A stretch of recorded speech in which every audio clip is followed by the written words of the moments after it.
Una ciudad es sus barrios, su gente, y la gente sus cuentos, sus historias. Bienvenidos a Ciudad de Cuentos, al primer capítulo. Mi nombre es Marcelo Graña y estamos acá con Perú 21, en Miraflores, a donde hemos venido a hablar con Giacomo Roncaiolo, el joven escritor de su segunda novela, El fantástico sueño de aniquilar esto, con Penguin Random House. Hoy vamos a estar hablando con él, vamos a estar explorando las partes de Miraflores que significan mucho para él. Y más adelante vamos a terminar en uno de sus bares favoritos. Vengan conmigo para descubrir esta parte de Lima.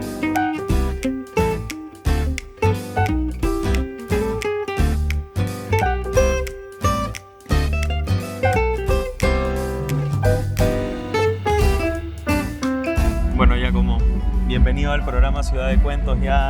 Ahora sí ya desayunamos, tenemos cafecito para el invierno de Lima. Bienvenido. Gracias, Marcelo, por invitarme. Mira, antes de preguntarte tu segunda novela, fantástica, por supuesto, y por qué nos has traído a esta parte de Miraflores, estamos en el Parque Kennedy, te quería preguntar, Lima tiene muchos nombres. Salazar Bondi le decía Lima la horrible, está Lima la gris, pero también está Lima Limón y el otro lado positivo. ¿Cuál es tu Lima? ¿Cómo le llamarías tú y qué Lima has tenido en tu experiencia?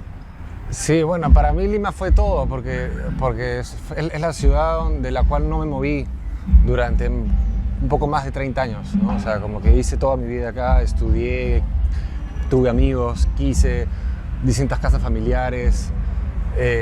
Entonces, como también reducirlo eso a un solo adjetivo como me parecería insuficiente y no sé si vale la pena. No es mi forma de mirar las cosas, ¿no? Como que siento que es a veces ponerle el adjetivo al sustantivo es una estrategia como muy de marketing que funciona, ¿no? Para llamar la atención, y todos nos acordamos de Lima lo horrible por eso, o Lima panza de burro, ¿no? Pero no sé, mi personalidad no lo lleva por ese lado. Para mí como Lima es demasiadas cosas como para reducirlo, ¿no? Hubo mucho bueno y mucho malo acá que me pasó. Ahora sí te pregunto, ¿en dónde estamos? ¿Por qué has escogido esta parte de Miraflores? ¿Qué tiene de especial para ti? Bueno, en realidad es todo Miraflores, ¿no? Claro, el Parque Kennedy es un poco como el corazón, pero yo no sé, yo crecí en distintas partes. Mi familia pasó como de Pueblo Libre, o de Miraflores creo a Pueblo Libre, toda esa parte yo no me la acuerdo. Aparecí como un ser consciente en Barranco. Mi adolescencia la pasé en un suburbio de clase alta en Chorrillos que se llama La Encantada de Villa, pero más allá de esas mudanzas, las casas que no se movían eran, por un lado, la casa de mi abuela, que queda por la Huaca Puyana, la casa de mi otra abuela, que queda en Alcanfores, la casa de mi tía, que queda más o menos cerca de la Aurora. Entonces, para mí este siempre fue como el lugar que se mantuvo permanente, ¿no? Mientras los años que yo crecí, y apenas pude salir a ser un ser como independiente, también me mudé como a la calle. Bueno, primero me mudé a un cuartito justo a la espalda del óvalo de Miraflores, una cabañita que queda en un techo cuya pared se cayó a la mitad del contrato. Después me mudé a la calle José Gálvez en la paralela de Berlín. Después me mudé a la calle Porta. Entonces, y también como toda mi vida social ocurrió alrededor de este lugar, ¿no? Por un lado, la calle Manuel Bonilla, donde habían bares a los que nosotros les pusimos nombre, nunca supimos cómo se llamaban, pero era Luz Verde porque tenía luz verde, Luz Roja porque tenía luz roja. Después, bueno, el histórico Pollos Pierre, que eso sí venía pasando de generación en generación, y le tocó también a la mía, y hasta ahora sigo yendo ahí, acá en la calle Porta, donde al costado tienes la librería Inestable. No sé, es un lugar como muy fácil, ¿no? Como está todo más o menos de seguro. Por supuesto, a mí me queda cerca, no a todos, pero para mí fue como un lugar como bien medular. Muchos escritores peruanos escriben de Lima o su novela como más limeña una vez que ya están afuera, ¿no? Bryce Echenique escribió Un mundo para Julius en París, Vargas Llosa escribe Ciudad y los perros ya en España. ¿Crees que en tus próximas novelas escribas una novela como más limeña, o porque en El fantástico sueño de aniquilar esto es limeña y pasa en Lima, pero no es un personaje Lima, sino Claro. la gente que está dentro, ¿no? Sí. Sí, no lo sé porque en realidad todavía no me siento tan fuera de Lima, ¿no? No he cruzado el charco, estoy como a un vuelo de 40 minutos Claro. de aquí, por distintos motivos siempre tengo que venir, entonces todavía esa ciudad es como, sigue siendo un poco mía, ¿no? Las cosas no han cambiado mucho de la última vez que vine, que fue hace unos meses. Y la novela esta que escribí, El fantástico sueño de aniquilar esto, a pesar de que ya sucede en Lima, a diferencia de la primera que era un poco más distópica, la comencé a escribir en Lima, entonces no nació de un impulso como nostálgico. Ahora sí, curiosamente, lo nuevo que estoy escribiendo sí trata de retratar como una Lima más específica, ¿no? Que es la de la escena de música independiente y punk, a la cual yo pertenezco y pertenecí desde ser muy chico, muy adolescente. Y quisiera contar como esa versión, ¿no? Esa versión como tan específica, tan chiquita, que fue lo que a mí me tocó, probablemente muy privilegiada, pero que creo que puede ser interesante para la gente que compartió eso conmigo, que al final son mis amigos y es como, sería como, va a sonar sentimental, pero sería como una carta de amor hacia ellos, ¿no?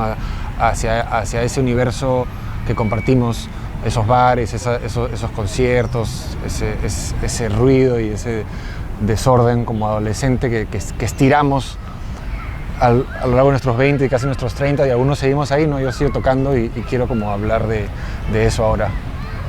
Claro. Bueno, ahora ya después del cafecito vamos a Pollos Pierra, que aparece en la novela en algún punto, así que vamos para allá. Listo, vamos.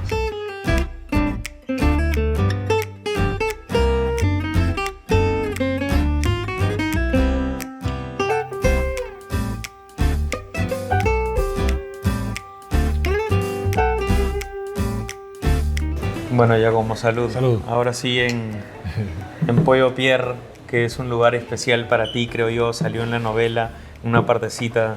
Cuéntame de este lugar, ¿por qué elegiste venir acá? Y bueno, porque ha sido el lugar donde he venido a chupar de siempre, ¿no?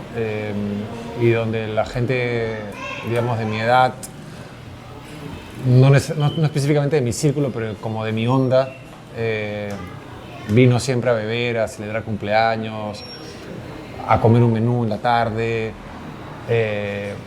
Siempre hubo como una relación bien cercana con este bar que, bueno, no fue propio de mi generación necesariamente, sino que ya venía mucho de antes, aunque yo tardé un tiempo en descubrirlo. Ya venía yo pensando que era un bar cualquiera el que habíamos hecho nuestro, y luego un día descubrí que en una canción de mi grupo peruano favorito, que era Turropótamos, una canción del año 2001, es decir, cuando yo tenía 11, 12 años, en la letra se mencionaba, ¿no? La letra decía: estaba en un café, tomándome un café, me sentí muy nerd, así que me quité a Pollos Pierre.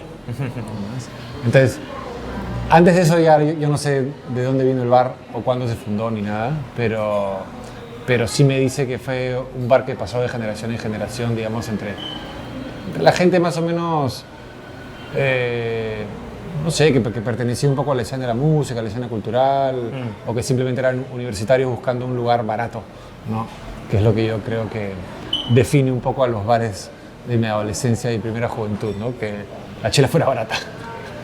Y en la novela, en la primera, en Amok, como decíamos, no mencionas muchos lugares de la vida real, de tu vida, pero en esta, en El fantástico sueño de aniquilar esto, tomas esos riesgos, mencionas todo, o sea, aparecen muchas referencias, no solo en Lima, sino de la cultura popular, de la música popular, etc.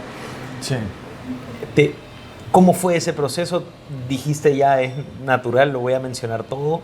¿O sí te dio como un poco de miedo o conciencia de eso? Sí, o sea, justamente en la primera novela, Amok, yo sí había intentado nombrar, ¿no? Como al mismo estilo del realismo peruano, ¿no? Que es como la calle tal con tal, Diego Ferrer, ¿no? La clásica, ¿no? De nombrar las calles de tu infancia, las calles que conoces, pero no sé, ocurría en mí como un pudor, una vergüenza de nombrarlo. Se sentía como artificial, se sentía, no sé, como que no le estaba haciendo justicia a lo que estaba nombrando. Entonces hice toda esa estrategia que surgió un poco naturalmente de no nombrar absolutamente nada, ¿no? Incluso el personaje se llamó X, por no darle un nombre. Sí. Y acabé de casi de casualidad construyendo una novela media distópica o de ciencia ficción, ¿no? En ese sentido. No tantas cosas fantásticas que sucedan, pero en ese sentido. Y luego, cuando vino el segundo intento de la segunda novela, quise hacer como una respuesta a ese pudor y atreverme un poco a nombrar. Atreverme lo digo porque también cuando nombras, revelas, ¿no? Quién eres y cuáles son tus referencias.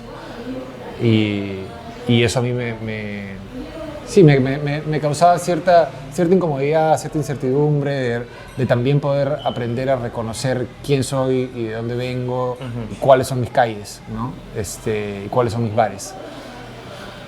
Pero ya, me lancé y espero que haya funcionado, que nadie sienta cringe por cómo lo nombro o cómo me refiero a él, o que en todo caso, si quieren decir, bueno, esa no es mi versión de esa calle y no es mi versión de ese bar, bueno, bienvenidos a hacer la suya, ¿no? No da nada de cringe, está muy, muy bien realizada, a mí me encantó, la disfruté mucho. Es tu segunda novela, pero es mi primer episodio, entonces gracias por ser el primero también. No, y bueno, pensando en primeras veces, creo que era Ruiz Zafón que decía que un escritor nunca se olvida la primera vez que te pagan por tu escritura, que le dan valor a lo que escribes. ¿Te acuerdas cuál fue la primera vez? ¿Fue con Amok o habías publicado algún cuento o alguna algo por el estilo que te... Había pertenecido a un fanzine que se llamaba Morfina en el año 2011, 2012, por ahí. Pero claro, era algo autoeditado donde lo que yo quisiera que se publique, se publicaba, ¿no? Más allá de... O sea, digamos, éramos un grupo de amigos y nadie iba a censurar a nadie ni decirle que lo que hacía no era suficiente, ¿no? Entonces, básicamente se publicaba. Pero sí, con Amok, o sea, la primera novela para mí siempre fue más que el esfuerzo de decir algo, porque no sabía muy bien ni qué quería decir. Y hasta ahora tampoco no lo sé, ¿no? Pero más que eso era, quiero hacer algo que alguien pueda decir que esto sí es una novela. O sea, quiero lograr una novela. Nada más. Eso es lo único. O sea, quiero superar tal cantidad de páginas. Quiero tener una historia coherente. Quiero tener un estilo que cuando alguien abre el libro diga, ya, esto lo escribió alguien que escribe y no un chico que está aprendiendo a escribir, ¿no? Todos esos eran los retos y los objetivos. Y en el camino, claro, encontré la forma de lograrlo, ¿no? Un poco negociando con mis propias debilidades, insuficiencias, ¿no? Es una novela, por ejemplo, de frases muy cortas. Es una novela, claro, como te comentaba, donde no nombro nada, de mucho diálogo. O sea, todo lo que se me hizo fácil lo hice y todo lo que se me hizo difícil lo fui dejando para quizás más adelante cuando pueda dominar otro tipo de herramientas, ¿no? Pero el objetivo fue ese, ok, hagamos una novela y que lo sea. Bueno, esta segunda definitivamente lo es. Yo creo que se nota la madurez en cómo escribes y hay una voz muy, muy particular de Jaime. Mencionas que tu primer personaje se llamaba X, este se llama Jaime, el protagonista. Y yo sé que los escritores hay una obsesión con los nombres, ¿no? Desde el título, los subtítulos, hasta también los nombres de los personajes. Uh-huh. Tienes un personaje que se llama Berenice y dice, qué loco el nombre, ¿no? Adentro de la historia. Y te quería preguntar, ¿por qué Jaime, Paula, Lucía? ¿Era algo como solamente querías hacerlo genérico? No genérico, sino como que puede ser cualquiera. ¿O había algo detrás de los nombres? O sea, varias cosas. Por un lado, claro, que fuera un nombre que tuviera sentido en su contexto, ¿no? O sea, que fue algo que, por ejemplo, no hice en la primera novela, justamente como no había contexto. también traté de encontrar nombres que funcionaran como en distintos contextos. Mona, por ejemplo, ¿no?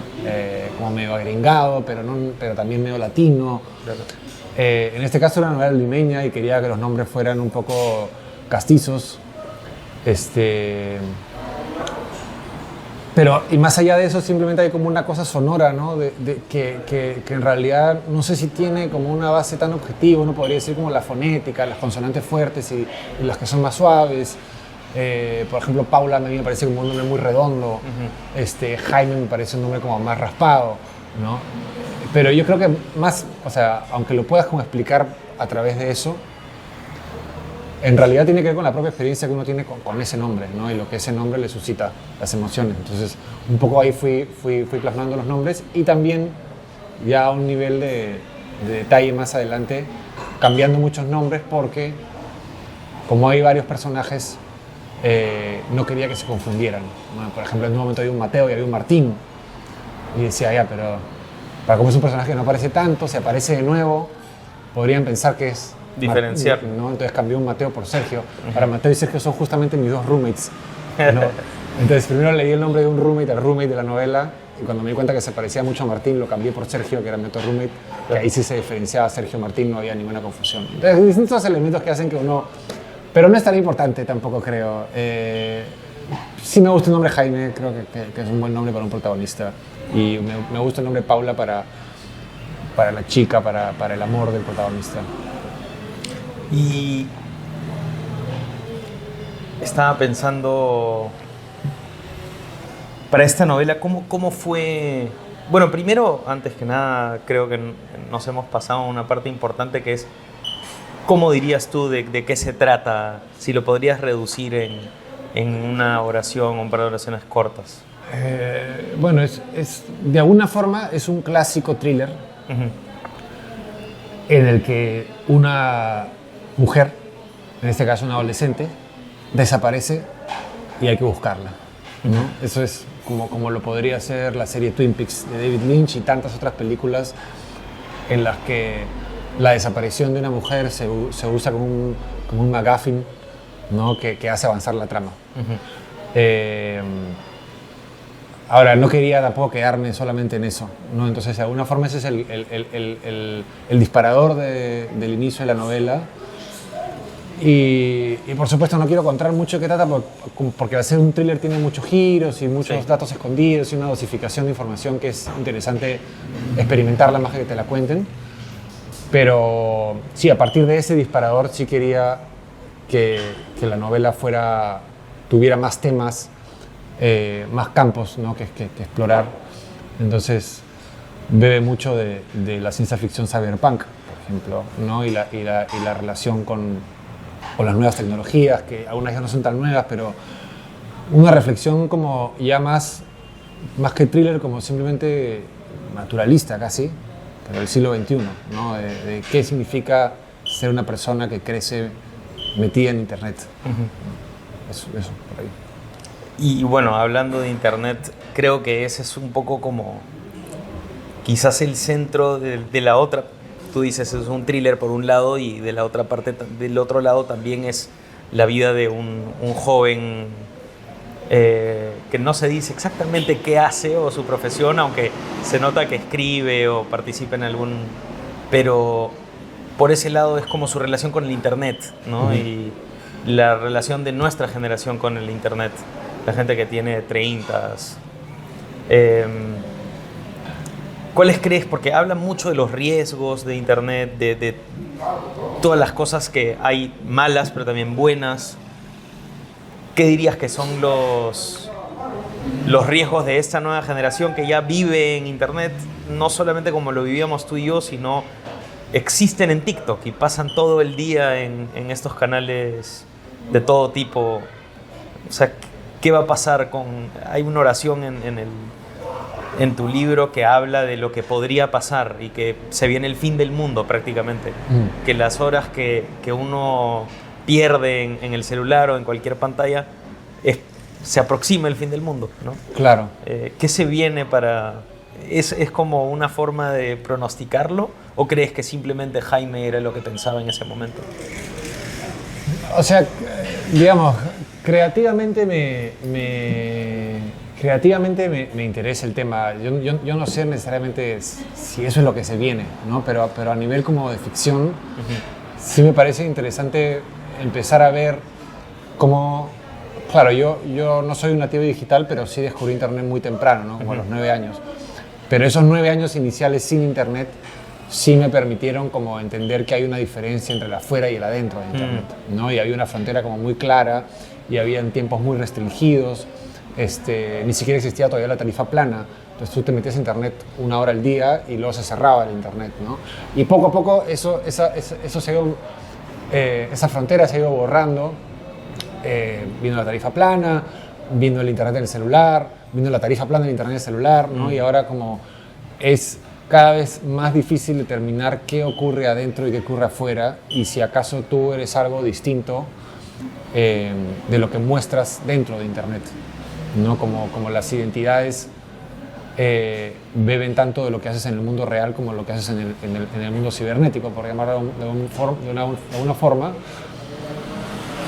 Y también el mundo cibernético es algo como muy poco claro, ¿no? Entonces justamente se presta para que cada uno pueda hacer como esa interpretación.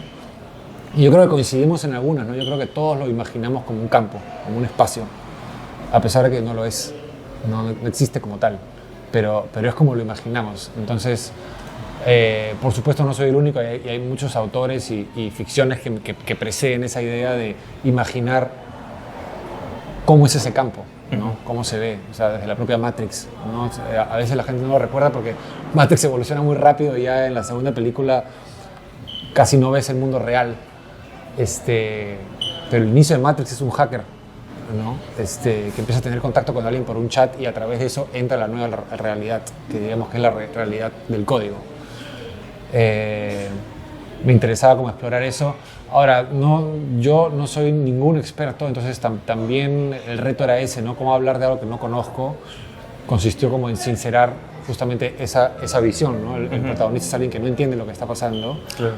Hay otros que parecen sí entender, pero de los cuales tú no sabes mucho. Y más que nada experimenta, o sea, está viviendo lo mismo que yo vivo cuando me enfrento a Internet, es decir, la ignorancia total y sin embargo la vivencia total. Es decir, yo no entiendo lo que estoy viviendo, pero igual participo como todos, ¿no? Ahora, ¿qué están viviendo las nuevas generaciones? Lo sé menos aún, ¿no? Complicado. O sea, ¿cómo entender a alguien que ya no reconoce esa frontera entre el afuera y el adentro? Exacto, que creo que es lo que tocas un poco en la novela, ¿no? Esa frontera que ya se borra. Para acabar el programa tenía un par de preguntas así a fuego rápido. A ver, ceviche, lomo saltado o ají de gallina, ¿cuál escoges? Ají de gallina. Ok. Vargas Llosa, Bryce o Arguedas. Arguedas. Pilsen, Cristal o Cusqueña. Pilsen. Juerguear, jamear o jatear. Juerguear. Juerguear. Y por último, rock, punk o electrónica. Está difícil. Está difícil. Lo hicimos solo para ti.